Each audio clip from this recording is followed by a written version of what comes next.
আমরা যখন বাহিরে বের হই তখন কারো একটা সুদর্শন বাড়ি আমাদের চোখে পড়ে, কারো অনেক সম্পদ বা চাকচিক্যময় জীবনযাপন আমাদের চোখে পড়ে, তখন মনটা আকৃষ্ট হয়, শয়তান আমাদেরকে প্রলোভিত করে।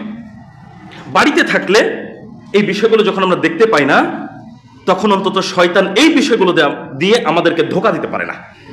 আবার আপনি যখন অন্যের সম্পদ, পদ, পদবি, মান সম্মান, মর্যাদার দিকে লক্ষ্য করবেন না, বা আপনার ভেতরে কোনো অনুভূতি নাই, কারো এসব দেখে মনের ভেতরে কোনো আশা আকাঙ্ক্ষা আসে না, হিংসা বিদ্বেষ আসে না, দেখবেন আপনার প্রতিও মানুষ ওই ধরনের চিন্তা ভাবনা করছে না। ওই তুলনায় হয়তো আপনার কম আছে, তা আপনার সাথে কি নিয়ে হিংসা করবে?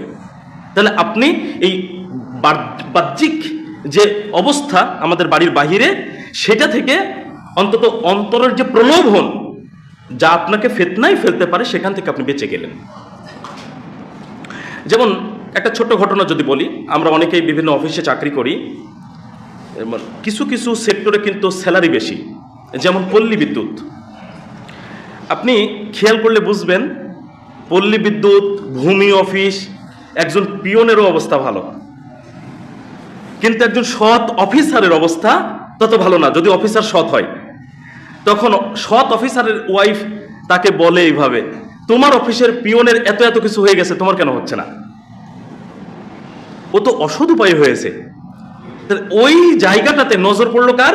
অফিসারের ওয়াইফের। এখন ওয়াইফের কথায় যদি প্রলোভিত হয়ে অন্তরে যদি লোভ লালসা ঢুকে যায় এবং সেও যদি অন্যায় করা শুরু করে, তাহলে সে সম্পদের ফিতনায় পড়লো কিনা, গুনাহের মধ্যে পড়লো কিনা? আমরা যখন বাহিরে বের হই, এই যে দুনিয়ার জৌলুস চাকচিক্য যখন আমাদের চোখের সামনে পড়ে, তখন শয়তান আমাদের ভেতরে উকি ঝুঁকি দেয়। তাহলে বাড়িতে থাকলে অন্তত এই ফিতনা থেকে আমরা বেঁচে যাব। 7